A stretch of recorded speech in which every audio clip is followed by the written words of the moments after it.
ribet banget sih? Tunggu dulu. Bukan gitu cara hitungnya. Kenaikan PPN dari 11% menjadi 12% itu artinya beban tambahan yang dipikul masyarakat bertambah sampai 9%. Bukan cuma naik 1% poin loh. Coba bandingkan dengan kenaikan upah buruh nasional. Upah naik 6,5% untuk menutup kebutuhan hidup yang harganya dipastikan naik lebih tinggi. Jadi apa saja yang kena PPN 12%? Jawabannya adalah semua barang yang sebelumnya sudah berlaku pungutan. Semua, mau sabun, sampo, deterjen, sabun untuk cuci piring, sabun untuk ngepel, obat nyamuk, bahkan susu. Halo, Assalamualaikum warahmatullahi wabarakatuh. Kembali lagi di channel Blog Wah. Terima kasih sobat sudah hadir di video ini. Semoga sobat selalu dalam keadaan sehat, dalam lindungan Allah, dan selalu diberi rezeki yang berkah dan berlimpah. Amin ya Allah ya Rabbal Alamin. Gimana tadi ulasan video di depan tentang ramainya PPN 12%. Dari video tadi benar pajak naik cuma 1%. Tapi dari kenaikan barang atau jasa yang akan ditanggung sama masyarakat dari 11 sampai 12% itu, karena harga barang tetap, tapi karena PPN otomatis harus naik, maka beban yang harus ditanggung sama masyarakat itu 9% katanya. Dan itu mencakup nanti yang bakal ini sabun, sampo, semua kebutuhan sehari-hari untuk ini selain sembako itu karena ini bakal berdampak. Gimana sih kok bisa naik 1% tapi beban yang harus ditanggung 9%, sedangkan UMP naik cuma 6,5%? Bingung gimana cara ngitungnya? Yuk kita tonton video selanjutnya.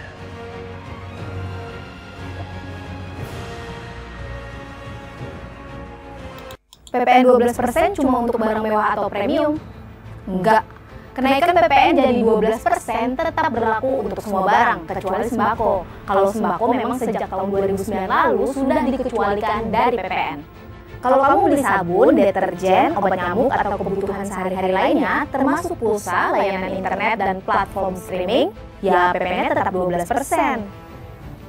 Beberapa netizen langsung membandingkan sama Vietnam yang justru menurunkan tarif PPN-nya dari 10% ke 8%. Bahkan ada yang bandingin sama Singapura, negara maju yang PPN-nya 9%. Tapi Sri Mulyani bilang tarif PPN di Indonesia masih relatif lebih rendah dibandingkan negara-negara berkembang, negara-negara di kawasan, dan anggota G20. Di Brazil misalnya, PPN-nya 17%, Afrika Selatan 15%, India 18%, Turki 20%, dan Filipina 12%. Sedangkan Indonesia, PPN-nya masih 11%. Begitu paparan Sri Mulyani. Menurut Direktur Kebijakan Publik Selios, Media Wahyudi Askar, perbandingan yang dilakukan pemerintah tidak adil karena kekuatan ekonominya tidak setara.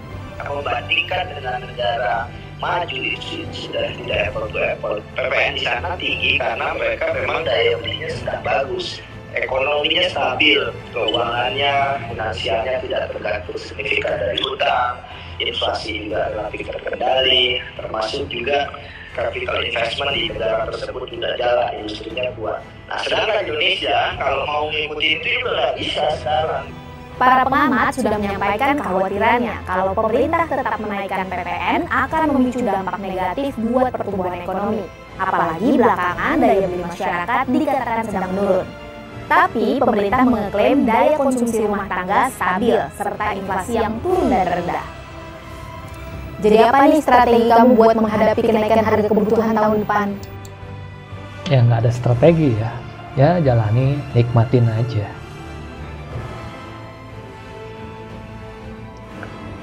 Sebenarnya emang dari tahun kemarin ya, daya daya beli masyarakat turun itu ya udah terasa banget. Bahkan kayak tetangga saya itu dia usaha di konveksi, di sablonan baju atau apa, dia ada yang sampai ya maaf padahal kalau misalnya jualan atau di sablon di baju itu lumayan penghasilannya ya, tapi sekarang dia pindah menjual gorengan. Bahkan ada yang lain yang tadinya buka nyewa ruko, akhirnya ditanya kemarin ketemu itu, kok kenapa rukonya tutup, lagi sepi. Nah, jadi ya nggak ada strategi apapun, begitu naik ya nikmatin aja gitu.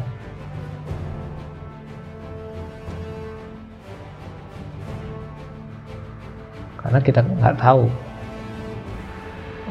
orang Indonesia kan selalu mikir gini, ya nggak apa-apa,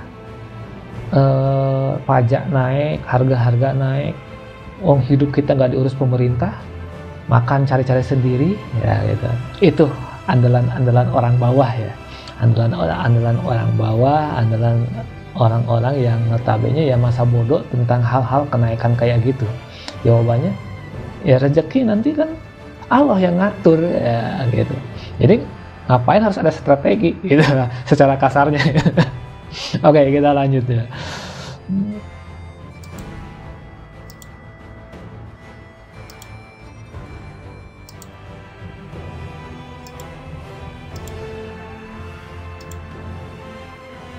Jadi PP. Nah, ini videonya dia Pitaloka atau si Oneng. Ini sekarang berani lagi berkuar-kuar atau berbicara lantang ya kalau berada di luar pemerintahan. Beda kemarin di saat di dalam pemerintahan, diem, adem, ayem. Kita dengar ya gimana pendapat dia. Naik 1% berarti setara dengan kenaikan harga yang harus dibayar 9%. Berat nggak sih? Ya berat lah. Assalamualaikum besti love kesayangan si akunya Viral for Justice. Kali ini kita akan bahas rencana kenaikan PPN 12%. Infonya yang mau kena kenaikan pajak PPN 12% adalah barang elektronik, perabot rumah tangga, makanan olahan dan kemasan, kendaraan bermotor, dan pulsa telekomunikasi. Nah, ada dampaknya nggak sih kalau pulsa itu kena pajaknya dinaikin? Besti, aku mau tanya, bayar listrik token pakai pulsa nggak? Ya pakai. BPJS pakai. Apalagi air pakai. Apalagi yang nggak pakai pulsa sekarang? Lah kita ini medsos pakai pulsa nggak? Jualan online pakai pulsa semuanya. Misalnya beneran itu pulsa telekomunikasi dinaikin, akan terjadi efek domino, harga-harga juga pasti naik. Kalau harga barang 1 juta, pajaknya 11%, berarti kita bayar pajaknya 110.000. Kalau 12% berarti bayar pajaknya 120.000. 120.000 dikurangi 110.000 berarti ada selisih pembayaran 10.000. Yuk kita hitung 10.000 itu sebenarnya untuk harga barang naiknya 1% atau 9%. 120 kurang 110 sama dengan 10 dibagi 110 sama dengan tuh 0,0909%. Itu cara ngitung aku. Jadi PPN naik 1% berarti setara dengan kenaikan harga yang harus dibayar 9%. Berat nggak sih? Ya berat lah. Jadi gimana? Tolak atau terima? Ya tolak lah. Kita dukung asta citanya Bapak Prabowo Subianto yang tidak akan memberatkan ekonomi rakyat. Cari uang tambahan untuk kas negara dari mana? Hentikan dulu pembangunan infrastruktur yang tidak prioritas. Ambil tuh, kumpulin ya kasus-kasus korupsi. Udah berapa puluh triliun tuh. Target 50 triliun. 5 aja berapa ratus triliun. Ambil dari situ aja ya Pak Prabowo. Please. Setuju nggak? Jadi Nah, itu hasil hitungan Oneng. Nah, dari pajak itu beban yang harus ditanggung itu 0,9090. Berarti kalau dikaliin 100% berarti 9%. Emang kalau secara logika 0, ini dibulatin ya 1 gitu kan. Tapi kan harus ada pengalinya 100%. Jadi kalau dikaliin 100 benar 9% gitu kan. 9%. Jadi beban yang harus ditanggung dari harga yang telah ada sekarang terus dijadiin 12%, yaitu hampir 9% beban yang ditanggungnya. Dan tadi si Oneng bilang bahwa kayak pulsa elektronik dan pulsa-pulsa lainnya naik. Nah, kebayang kan kalau misalnya benar-benar naik, gimana jualan online, gimana pelajar-pelajar atau siswa, orang tua yang membutuhkan pelajarnya untuk online belajar. Sekarang kan secara digitalisasi ya, harus online, gimana kerasanya nanti kenaikan harga tersebut. Nah, masih bingung nih, bener gak sih cara penghitungan gitu nih? Ada videonya dari Jeremy Paulin ya.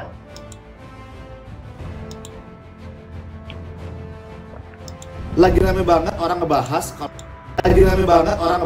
kalau misalnya pajak naik dari 11% ke 12%, itu kenaikannya bukan 1%, tapi 9%. Hah, kok bisa? Sini aku jelasin. Oke, misal harga barang 100.000, terus pajaknya 11%. Artinya, pajak yang harus kita bayar 11.000 rupiah. Nah, kalau misal pajaknya jadi 12%, maka pajak yang harus kita bayar adalah 12.000. Nah, dari 11.000 ke 12.000, naiknya adalah tambah 1.000 rupiah. Lah, kan naik 1.000, berarti kan cuma naik 1% dari 100.000. Benar. Kalau kita lihat dari harga total, itu naiknya 1%. Benar. Tapi sebenarnya harga barang itu kan tetap. Yang berubah itu pajaknya. Jadi, kalau kita mau hitung perubahan pajak, kita cuma boleh fokus ke pajaknya. Jadi kalau kita fokus ke pajaknya, berarti 1.000 itu naik dari 11.000 ke 12.000. Nah, berarti kita mau hitung 1.000 itu berapa persen dari 11.000. Jadi 1.000 dibagi 11.000 dikali 100%. Jadi ini adalah 100 per 11%. Nah, itu kalau dihitung sekitar 9,09% atau dibuatkan 9%.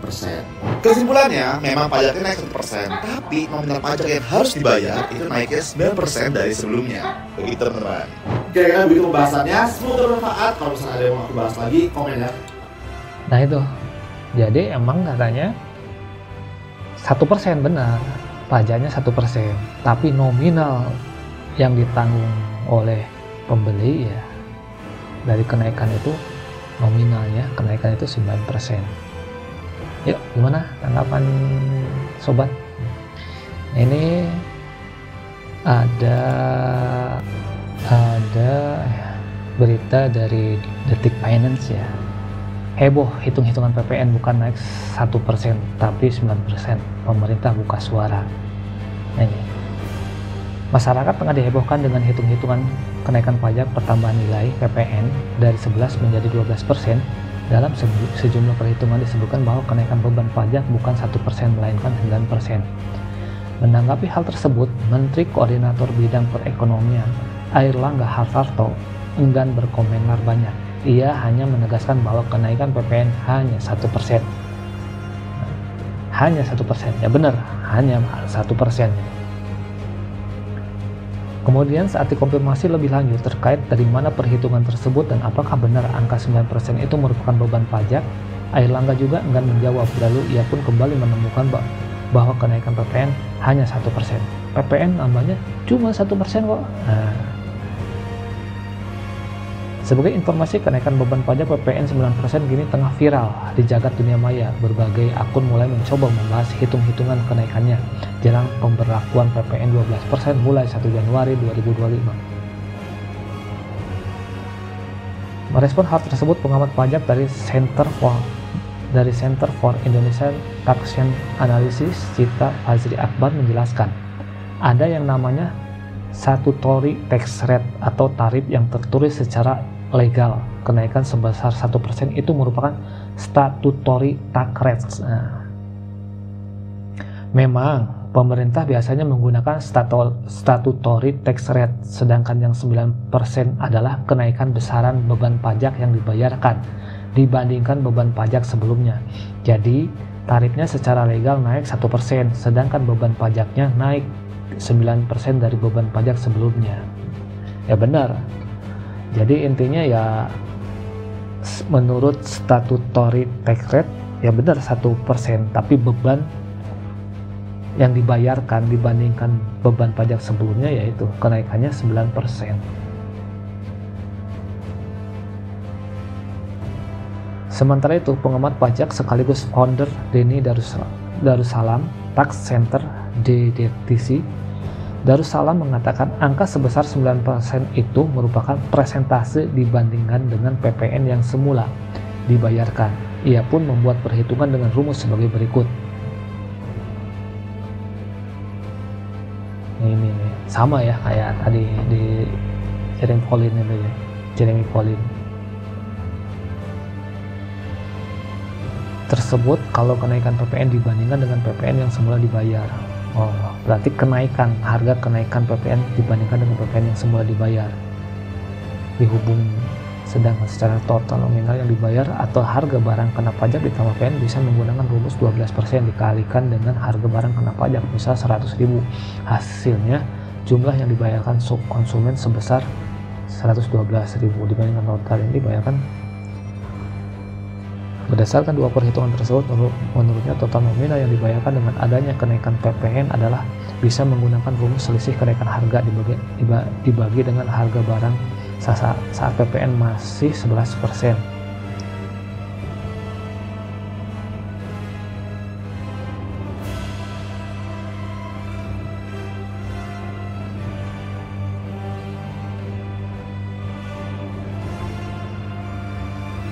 Jadi ada dua rumus ya, ada dua rumus. Ini angka 9% ini kalau kenaikan PPN dibandingkan dengan PPN yang sebelumnya atau sebelumnya dibayar ya segitu kalau misalnya dibandingkan dengan PPN yang sebelumnya.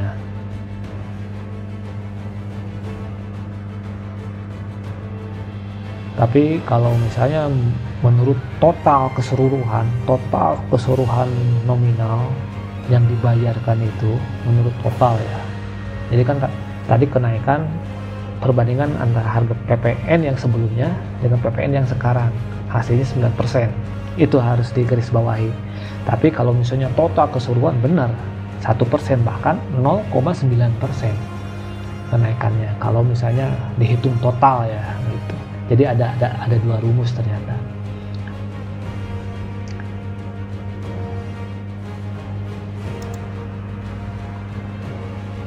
Nah ini juga sempat ramai dah tentang masalah QRIS atau dompet digital atau kita bertransaksi tentang pakai e-money atau m-banking atau apapun ada PPN 12%. Nah ini Kemenke beri penjelasan soal heboh transaksi QRIS kena PPN 12%. Nah, beberapa waktu terakhir heboh kabar terkait PPN 12% akan dikenakan untuk transaksi jual beli masyarakat yang menggunakan QR Indonesia Standar atau QRIS. Kepala Badan Kebijakan Fiskal BKF Kementerian Keuangan Febrio Kacaribu mengungkapkan transaksi melalui QRIS dan sejenisnya tidak menimbulkan beban PPN tambahan untuk customer. Jadi kita menggunakan untuk customer emang tidak ada kenaikan. Nah, di sini kan tidak ada kenaikan. Tapi ternyata begitu di bawah, namun beban PPN transaksi ada untuk merchant atau penjual. Jadi pas begitu kita transaksi atau apa ya nggak ada, tapi yang memiliki ini ada administrasi dan kenaikan PPN-nya. Gitu. Dan itu katanya sepenuhnya ditanggung merchant. Beban PPN atas transaksi pihak QRIS sepenuhnya ditanggung merchant berjalan sejak tahun 2022 melalui PMK 69 tahun 2002. Nah, berarti ya benar sebenarnya tidak secara langsung emang QRIS ada PPN-nya, cuman bukan untuk penjual, Mak. Soalnya kalau misalnya untuk penjual berarti double dong. Udah PPN-nya dari barang-barang yang dibeli, begitu pakai transaksi ada PPN lagi, double PPN-nya. Tapi ternyata ini juga double ya. Begitu nanti pakai QRIS ternyata transaksinya dibayar sama penjualnya. Dan Tapi di sini juga Pak Erlangga, Menteri Koordinator Bidang Perekonomian, menegaskan bahwa transaksi QRIS tidak akan kena pajak PPN 12%. Jadi di sini semua transportasi tidak ada PPN, e-money, QRIS semua tidak ada PPN, jadi tidak ada kenaikan baru katanya. Nah, itu sobat tentang ramainya tentang kenaikan PPN. Gimana tanggapan sobat semua? Dan bagaimana cara menghadapi dan strategi sobat-sobat sekalian untuk menghadapi tahun 2025 di saat kenaikan PPN ini? Yuk, tanggapi di kolom komentar bawah. Jangan lupa untuk like dan share video ini. Dan bagi yang belum subscribe, mohon subscribe-nya supaya channel kami terus berkembang. Terima kasih. Assalamualaikum warahmatullahi wabarakatuh.